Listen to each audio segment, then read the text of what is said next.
Yay! I finished the sweater. I'm really happy about that. I am not a sweater knitter, as previously discussed. I've made a few, mostly for Leah, actually. I've made 2 successful sweaters for Leah. I've made 2 not as successful sweaters for myself, but I think I'm bucking the trend because I am really happy with how this one came out. This is the South Bay Sweater by Sam Lamb. I made it in Knit Picks Swish DK in the color Lost Lake Heather, which is a really nice green with kind of the heathering is brown, but also blue and yellow if you look at it really closely, as you do when you knit a whole sweater out of it. So the pattern itself was really easy to follow. It had some really great instructions for raising the back neck with short rows while maintaining a V-neck in the front. I did make some modifications. I knit the body a little bit longer than the pattern specified, mostly because I was just in the groove and didn't realize that I had gone past the measurements, but I did make some changes to the sleeves. My arms, my upper arms are larger than the pattern specified. So instead of decreasing after 2 inches or whatever the pattern said, I knit the sleeve straight down to my elbow, and then I began to decrease for the lower part of my arm. This resulted in some finagling of the lower part of the sleeve. This sweater is supposed to be a 3/4 length sleeve, and my original intent was to do that. However, that made the cuff gigantic when I had gotten down to the 3/4 length part. So instead, I just continued to decrease. I did 1 decrease every inch, which is not what was called for in the pattern, but just seemed like the thing to do. And the cuff is a little, it's roomy, but it's not enormous flappy bell sleeve like it was in the first iteration. So I did change that. I think that's it. I picked up I did pick up the neckband almost 1-to-1, which is not what the pattern specified exactly. She gives you stitch counts, but I tried kind of spreading them out a little more and it just looked too sparse. And I feel like the 1-to-1 actually worked out really well, particularly given that there's a garter panel in the front of this sweater. I wanted it to not look completely different, but I'm real happy with it. And as you will have seen, I did put it on with the dress that I intended to wear it with and some nice tights. I actually want to talk about these tights. These are from a brand called Snag, and they make heavier tights, and they make them in a huge range of sizes, and they're very reasonably priced. So I saw these on Instagram. I follow an account called Rhiannon Toast, who is another lady from New Zealand, and she is a seamstress and a big fan of Snag tights, and they make them in all different colors. I mean, every color you can think of. So after seeing her wear them on her Instagram account, I decided to order a couple of pairs. The shipping did take quite a while, which is not unexpected because they come from overseas, but they came and they're beautiful and they're incredibly comfortable, and they have a really high waist, which I like. I think that's more comfortable in tights. And again, they're a very heavy tight, so they're really opaque and nice and comfortable to wear. If you are in the market for some tights, I can recommend Snag. They will have your size, I promise. So that's the big finished object, the South Bay sweater. I'm really happy. I wasn't sure that this sweater was going to work because I get this this self-doubt in the middle of sweaters. I've actually knitted quite a few sweaters down to about here and then just give it up. I think I have found, as a person with a larger than average bust, I found that sweaters make me nervous around the bust area because I'm always completely sure they're not going to fit. I'm always completely sure that they're not going to look good. That if they fit me around here, they're just going to be a potato sack for the rest of the garment. These are all misconceptions that I have started to put away with the successful completion of this great sweater. Let me think if there's anything else I wanted to say about it. On the subject of having a larger than average bust, I did look at the other finished object pictures for this sweater, and I noticed that it does hit a little shorter on ladies with a larger bust. So I'm glad that I knitted a little bit longer. I know that I had previously mentioned that I thought it could be much, much longer, but after blocking, since this is superwash, it did stretch out a good amount. So I think I'm pretty happy with the length over dresses. I think if you are going to make this sweater, which I recommend, and you have a larger bust, you might want to think about making it just a little bit longer. And if you use superwash, that should take care of getting over your extra acreage, so to speak. So there's my finished object for the week. I'm really pleased. While I was finagling the sleeve of this sweater, and I did knit it maybe 3 times, I had to walk away from the sweater for just a minute. And while I did that, I made another super bulky hat for the charity hat pile. Here it is. This is the Gimme All the Cables Toque by Andrea Kemper. This is a free pattern that I found on Ravelry. She may also go by the name Statement Junkie. That was actually on the PDF of the pattern. But I made this with Lion Brand Thick and Quick. That's this color and the orange. And then I was using up scraps, so I've run out of these. And this at the top is Loops and Threads Cozy Wool. And I think they look really nice together. I knit this on a size 13 needle as called for in the pattern. But since I am a loose knitter, not only did it come out really large, but it was also coming out super long. So I left out part of the last pattern repeat and just went straight into the decreases. I think it's adorable, and it's going to be nice and fluffy and warm. Now, I have a larger than average head. My head circumference is about 24 inches, which is, I think, kind of like standard man hat size. But anyway, this hat does fit me very loosely. So I thought it'd be good for a man, possibly with a slightly larger than average man hat sized head, or someone who has maybe more hair than me would be able to get this on, and it would be very comfortable and warm. So I am really pleased with how this came out. Again, it's the Gimme All the Cables Toque, a free pattern on Ravelry, which I will link below.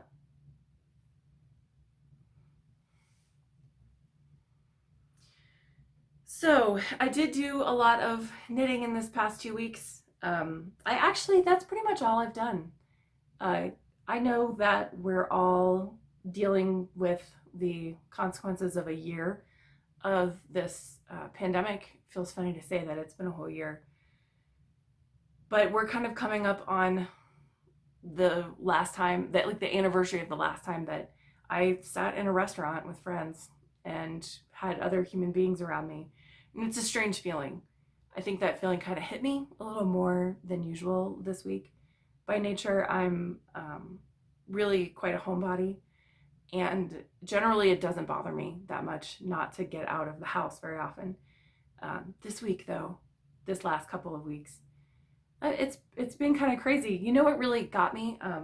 I was watching the fantastic Kate of Hawthorne Cottage Craft, and she had a little piece of footage before her podcast that was of a harbor with some boats in it, and they were just, that water is so beautiful and the boats were so nice, and that just hit me. And for the next couple of days, all I wanted to do was go swimming.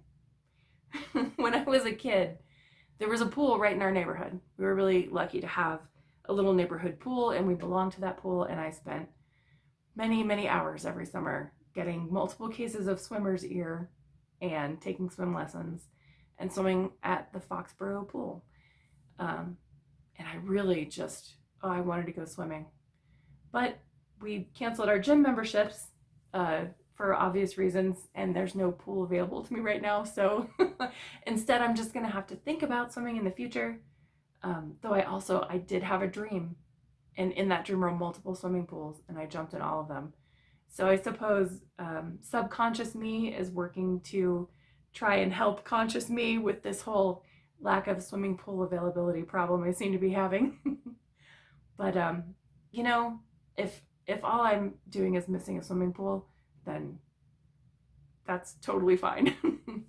um, how are you guys doing with it? If sometimes I don't know if it is like a tribute to the things you miss or just a torture thinking about what you can't have. I'm kind of more on the tribute side of that argument personally. So in the spirit of that, what are you guys looking forward to doing again once we can get out of the house? I'm interested to know. So leave me a comment and we can talk about it. The other thing that I wanted to say about the whole pandemic situation is some great news. Both of my parents are over 70 and have both received the first dose of their vaccines, for which I am extremely grateful. I've been very worried about them, particularly, well, both of them really, but my dad has to leave the house in the course of his work, so I'm just really glad that they're half vaccinated. And also my partner, since she works at a hospital, was able to get her first dose too. So there's some light at the end of the tunnel. Just, yeah, let's all just hang on. We'll get there. As I said, we did not get up to very much in the past 2 weeks. And as a result of that, my little nature segment for this week is a bit of a throwback. In the fall, I think it was September, just about probably the middle of September, we took a nice scenic drive, which we do often. And this time we went up and over the Guanella Pass. So I have included here some nice footage of beautiful fall foliage in the Guanella Pass.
Since I am finished with this sweater, nothing remains but for me to swatch and cast on another sweater. As I understand it, this is how sweater knitters operate. So here's the yarn that I'm going to use for my next one. This is Ella Rae Classic Superwash in a nice gold color. This is a worsted weight yarn. I bought 4 balls of this yarn in a Tuesday morning in 2015, maybe. 4 balls of this yarn is 876 yards, which is a super awkward quantity. But sometimes when you see it in the clearance bin, you just buy it. And by you, I mean me. So I have 4 balls of this 876 yards, and I was thinking I would maybe make a giant shawl out of it or put it together with something else for a blanket. But I was browsing sweaters and I saw a really cute pattern called the Reese sweater, which I will link here below. I did find it on Ravelry. I will be looking for links that are not Ravelry based for those of you who are not using it right now. And if I can find those, I will put them below.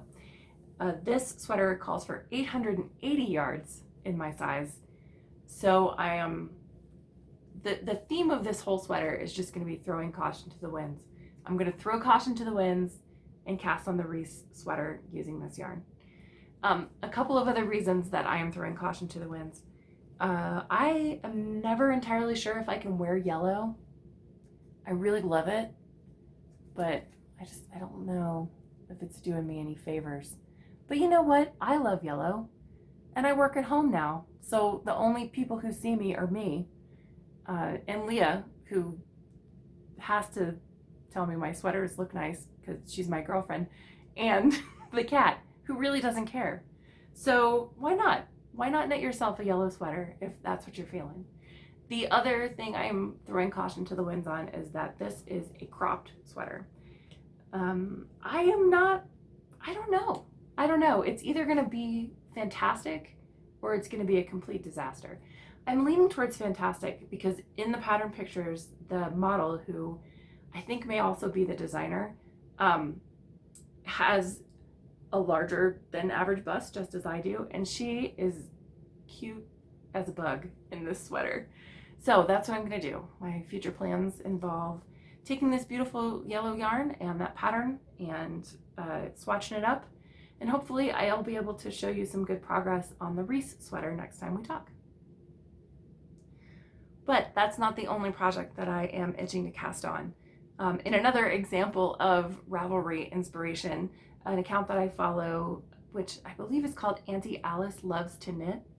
She's from New Zealand too. Can you tell I have a thing? I do kind of have a thing about New Zealand.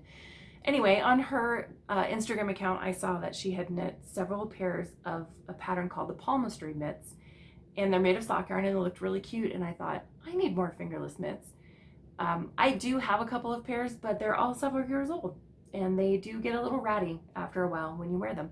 So I'm going to knit a pair of these Palmistry mitts, and I'm going to make them out of this crazy stuff. Now, it doesn't look that crazy. It's just purple yarn all wound up. But why, you ask? Is it in 3 separate sections? There's a story. So I was in a Joann Fabrics, and they had one of those enormous wire bins in the yarn section, and it was full of mill ends and miscellaneous things, no content, unlabeled.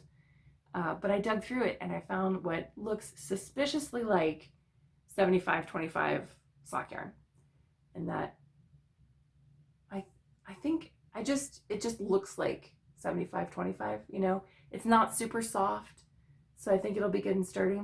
So I bought the bag, and in the bag were 2 kind of messy, fat, loosely wound balls of this yarn.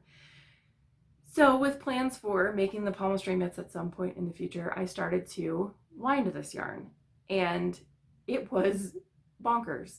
There was an end, and then kind of concurrent with the end, let me not drop these, there was a double end. 2 strands, that's not going to show up. It was 2 strands together, but this is cut. They were actually like connected. So there was a loop in the middle of this yarn in addition to, it was craziness. It took me 3 days off and on, sometimes with help from Leah, to wind this yarn. And so I got the end wound, and then I wound the doubles into this ball, and then the double strand came to a close, And I just said, forget it, and cut it and wound up another little cake.